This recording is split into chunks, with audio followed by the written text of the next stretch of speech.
think the situation in Ireland today is pretty horrendous. So, like, you know, we're just telling a story, I suppose, about what's happening. That's all we can do. So, yeah, very moving and very frustrating, and just make you very angry. I think the story came out of Roddy's anger at listening to a woman speaking on the radio about her situation, that she was spending every day ringing around for emergency accommodation, and her husband was at work, and so he couldn't help her. And I think out of that, Roddy thought, I mean, it's nuts that, you know, her husband's working and yet they don't have a roof over their heads. Yeah. So feels very timely.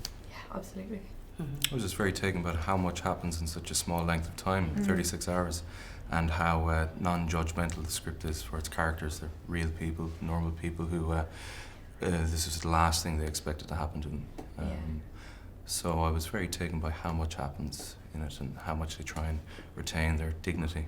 There's hope in it that comes out of the smallest things, the smallest little victories, but it's those 36 hours are more about how that hope can, pressure can be put in that hope and that love, but you can't show that to the kids. That they have to retain a sort of optimism, not too forced, but sometimes they have no other choice but to put on a brave face for the kids.